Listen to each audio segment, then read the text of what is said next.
The Trusts, the People, and the Square Deal, Part 2. The antitrust law cannot meet the whole situation, nor can any modification of the principle of the antitrust law avail to meet the whole situation. The fact is that many of the men who have called themselves progressives, and who certainly believe that they are progressives, represent in reality in this matter not progress at all, but a kind of sincere rural Toryism. These men believe that it is possible, by strengthening the antitrust law, to restore business to the competitive conditions of the middle of the last century. Any such effort is foredoomed to end in failure, and if successful would be mischievous to the last degree. Business cannot be successfully conducted in accordance with the practices and theories of 60 years ago unless we abolish steam, electricity, big cities, and in short, not only all modern business and modern industrial conditions, but all the modern conditions of our civilization. The effort to restore competition as it was 60 years ago, and to trust for justice solely to this proposed restoration of competition, is just as foolish as if we should go back to the flintlocks of Washington's Continentals as a substitute for modern weapons of precision. The effort to prohibit all combinations, good or bad, is bound to fail, and ought to fail. When made, it merely means that some of the worst combinations are not checked, and that honest business is checked. Our purpose should be, not to strangle business as an incident of strangling combinations, but to regulate big corporations in thoroughgoing and effective fashion, so as to help legitimate business as an incident to thoroughly and completely safeguarding the interests of the people as a whole. Against all such increase of government regulation, the argument is raised that it would amount to a form of socialism. The argument is familiar. It is precisely the same as that which was raised against the creation of the Interstate Commerce Commission, and of all the different utility commissions in the different states, as I myself saw 30 years ago, when I was a legislator at Albany, and these questions came up in connection with our state government. Nor can action be effectively taken by any one state. Congress alone has power under the Constitution effectively and thoroughly, and at all points, to deal with interstate commerce, and where Congress, as it should do, provides laws that will give the nation full jurisdiction over the whole field, then that jurisdiction becomes, of necessity, exclusive, although until Congress does act affirmatively and thoroughly, it is idle to expect that the states will or ought to rest content with non-action on the part of both federal and state authorities. This statement, by the way, applies also to the question of usurpation by any one branch of our government of the rights of another branch. It is contended that in these recent decisions the Supreme Court legislated. So it did, and it had to, because the Congress had signally failed to do its duty by legislating. For the Supreme Court to nullify an act of the legislature as unconstitutional, except on the clearest grounds, is usurpation. To interpret such an act in an obviously wrong sense is usurpation. But where the legislative body persistently leaves open a field which it is absolutely imperative, from the public standpoint, to fill, then no possible blame attaches to the official or officials who step in because they have to, and who then do the needed work in the interest of the people. The blame in such cases lies with the body which has been derelict, and not with the body which reluctantly makes good the dereliction. A quarter of a century ago, Senator Cushman K. Davis, a statesman who amply deserved the title of statesman, a man of the highest courage, of the sternest adherence to the principles laid down by an exacting sense of duty, an unflinching believer in democracy, who was as little to be cowed by a mob as by a plutocrat, and moreover a man who possessed the priceless gift of imagination, a gift as important to a statesman as to a historian, in an address delivered at the annual commencement of the University of Michigan on July 1, 1886, spoke as follows of corporations.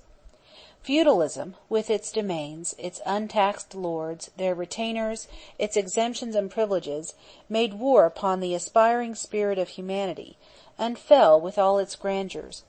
Its spirit walks the earth and haunts the institutions of today, in the great corporations, with the control of the national highways, their occupation of great domains, their power to tax, their cynical contempt for the law, their sorcery to debase most gifted men to the capacity of splendid slaves, their pollution of the ermine of the judge and the robe of the senator, their aggregation in one man of wealth so enormous as to make Croesus seem a pauper, their picked, paid, and skilled retainers who are summoned by the message of electricity and appear upon the wings of steam.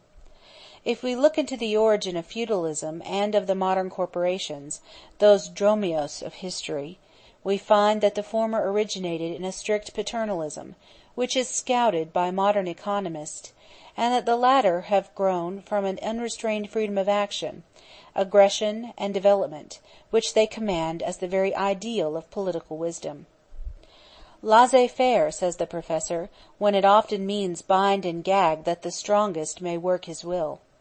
It is a plea for the survival of the fittest, for the strongest male to take possession of the herd by a process of extermination.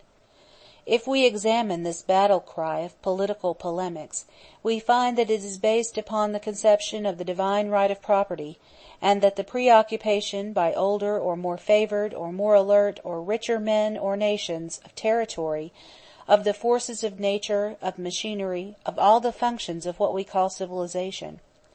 Some of these men, who are really great, follow these conceptions to their conclusions with dauntless intrepidity.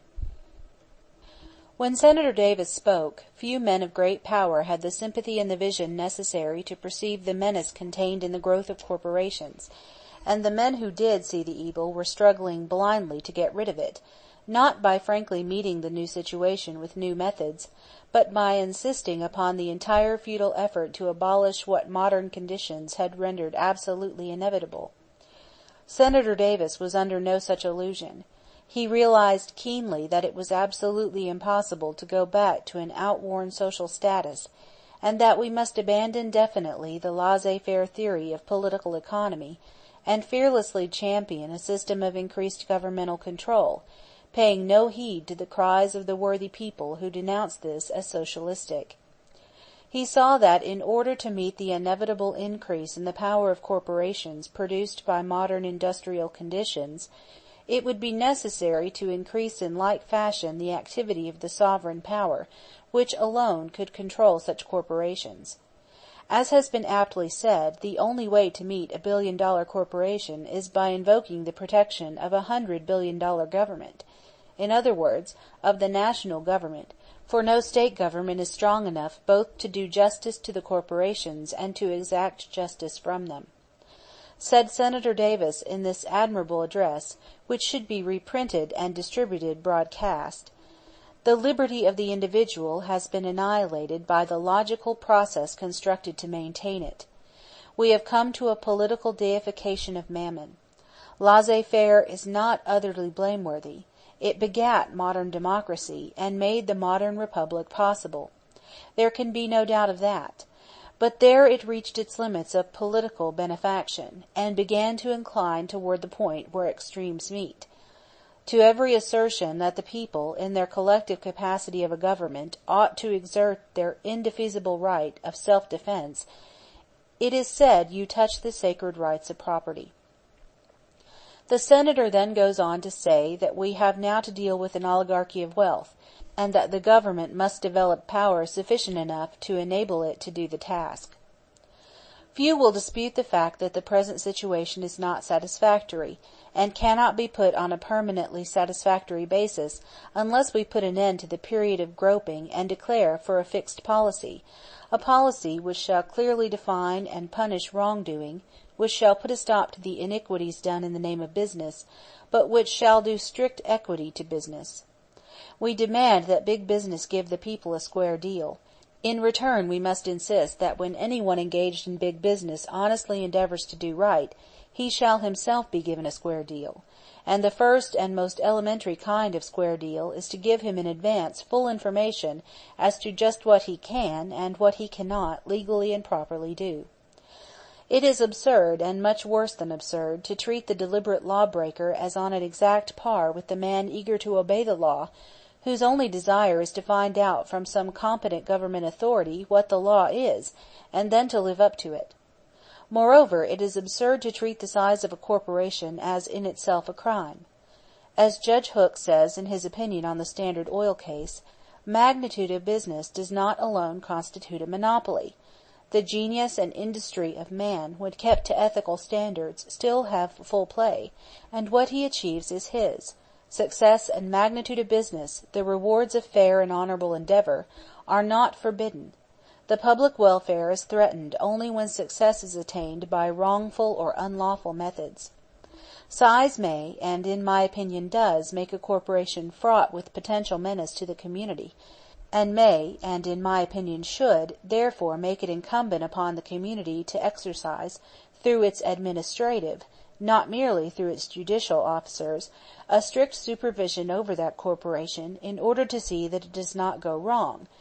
But the size in itself does not signify wrongdoing, and should not be held to signify wrongdoing. Not only should any huge corporation which has gained its position by unfair methods, and by interference with the rights of others, by demoralizing and corrupt practices, in short, by sheer baseness and wrongdoing, be broken up, but it should be made the business of some administrative governmental body, by constant supervision, to see that it does not come together again, save under such strict control as shall ensure the community against all repetition of the bad conduct. And it should never be permitted thus to assemble its parts as long as these parts are under the control of the original offenders.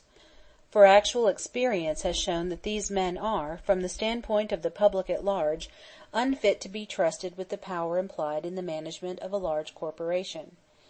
But nothing of importance is gained by breaking up a huge interstate and international industrial organization which has not offended otherwise than by its size, into a number of small concerns without any attempt to regulate the way in which those concerns as a whole shall do business. Nothing is gained by depriving the American nation of good weapons wherewith to fight in the great field of international industrial competition.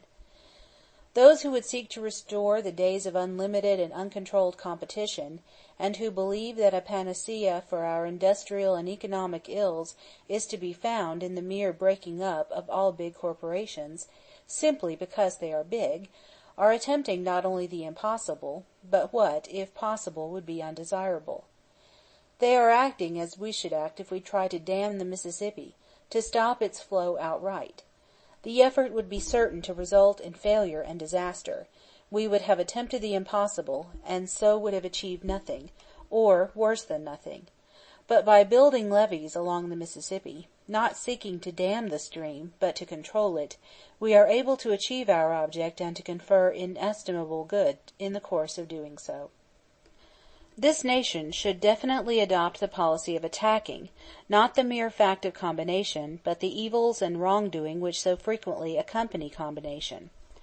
The fact that a combination is very big is ample reason for exercising a close and jealous supervision over it, because its size renders it potent for mischief, but it should not be punished unless it actually does the mischief. It should merely be so supervised and controlled as to guarantee us, the people, against its doing mischief. We should not strive for a policy of unregulated competition and of the destruction of all big corporations, that is, of all the most efficient business industries in the land. Nor should we persevere in the hopeless experiment of trying to regulate these industries by means only of lawsuits, each lasting several years and of uncertain result. We should enter upon a course of supervision, control, and regulation of these great corporations, a regulation which we should not fear, if necessary, to bring to the point of the control of monopoly prices, just as in exceptional cases railway rates are now regulated.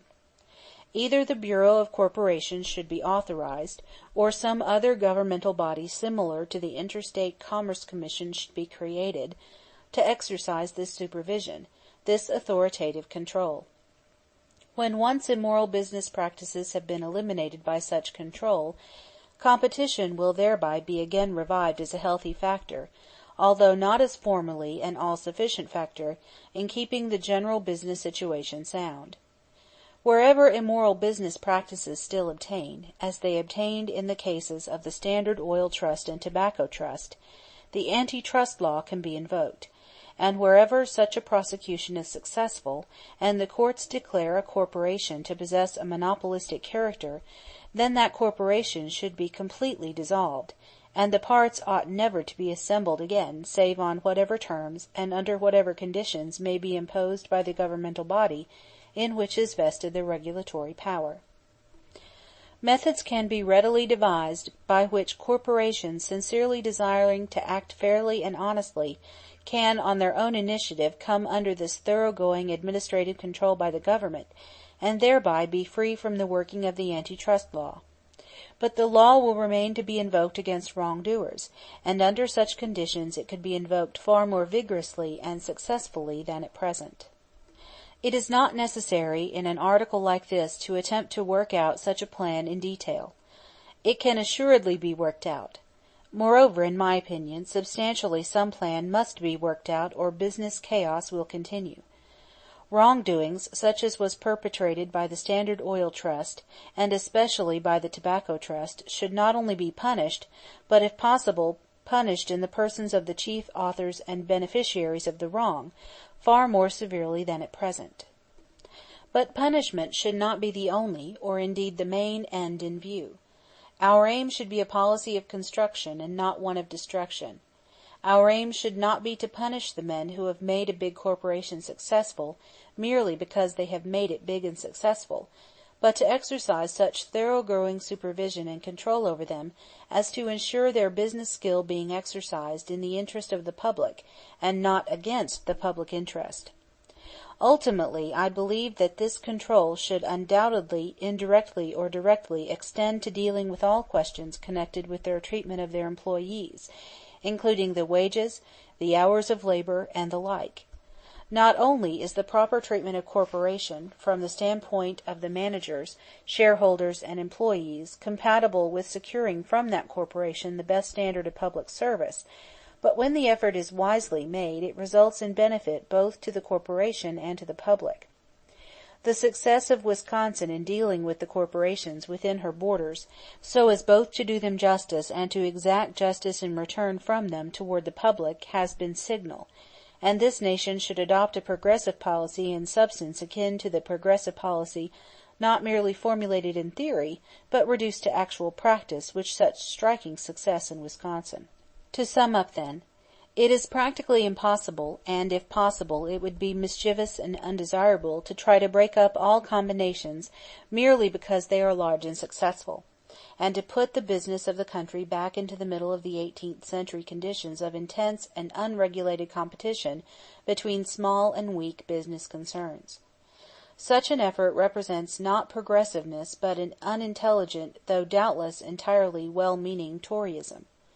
Moreover, the effort to administer a law merely by lawsuits and court decisions is bound to end in signal failure, and meanwhile to be attended with delays and uncertainties, and to put a premium upon legal sharp practice. Such an effort does not adequately punish the guilty, and yet works great harm to the innocent.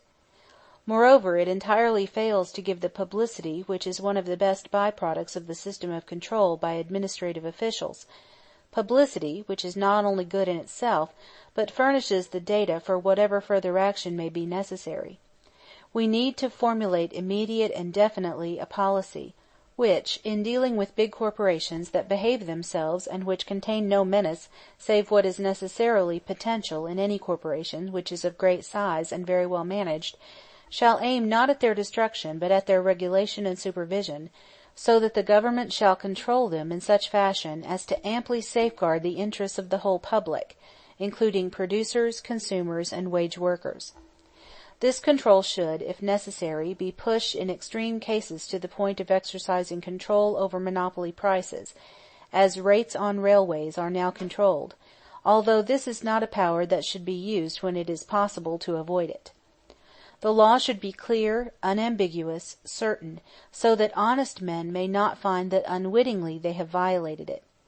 In short, our aim should be, not to destroy, but effectively and in thoroughgoing fashion to regulate and control, in the public interest, the great instrumentalities of modern business, which it is destructive of the general welfare of the community to destroy, and which, nevertheless, it is vitally necessary to that general welfare to regulate and control. Competition will remain as a very important factor when once we have destroyed the unfair business methods, the criminal interference with the rights of others, which alone enabled certain swollen combinations to crush out their competitors, and, incidentally, the Conservatives will do well to remember that these unfair and iniquitous methods by great masters of corporate capital have done more to cause popular discontent with the propertied classes than all the orations of the Socialist orators in the country put together. I have spoken above of Senator Davis's admirable address delivered a quarter of a century ago. Senator Davis's one-time partner, Frank B. Kellogg, the government counsel who did so much to win success for the government in its prosecutions of the trust, has recently delivered before the Palimpsest Club of Omaha an excellent address on the subject. Mr. Prouty, of the Interstate Commerce Commission, has recently, in his speech before the Congregational Club of Brooklyn, dealt with the subject from the constructive side, and in the Proceedings of the American Bar Association for 1904 there is an admirable paper on the need of a thoroughgoing federal control over corporations doing an interstate business, by Professor Horace L. Wilgus of the University of Michigan. The national government exercises control over interstate commerce railways, and it can in similar fashion, through an appropriate governmental body, exercise control over all industrial organizations engaged in interstate commerce. This control should be exercised, not by the courts, but by an administrative bureau or board such as the Bureau of Corporations or the Interstate Commerce Commission, for the courts cannot, with advantage, permanently perform executive and administrative functions. End of Appendix A, Part 2.